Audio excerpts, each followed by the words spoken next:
या उन्हाळ्यात ही रेसिपी जरूर ट्राय करून बघा। त्यामध्ये आपण अर्धा लिटर कच्चं दूध घेतलेलं आहे, त्यामध्ये 4 मोठे चमचे रोज सरबत घालून घेणार आहोत।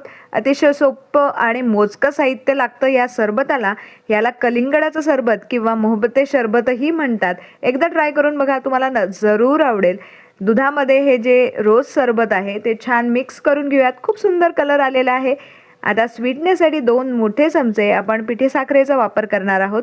याच्या ऐवजी तुम्ही कंडेन्स मिल्क सुद्धा वापरू शकता, पण घरामध्ये अवेलेबल नसेल तर तुम्ही पिठी साखर वापरून गोड बनवू शकता। त्यामध्ये आपल्याला बारीक कट करून घेतलेलं कलिंगड घालून घ्यायचे आणि भिजवलेला सब्जाही यामध्ये ॲड करायचा आहे आणि दॅट्स इट। खूप सुंदर असं हे कलिंगडाचं सरबत इथे तयार झालेलं आहे। व्हिडिओ आवडला असेल तर आस्वाद रेसिपीजला सबस्क्राईब करायला अजिबात विसरू नका। आता सर्व करून घेऊयात। सर्व करताना मात्र त्याच्यामध्ये आईस क्यूब्स घालायला अजिबात विसरू नका।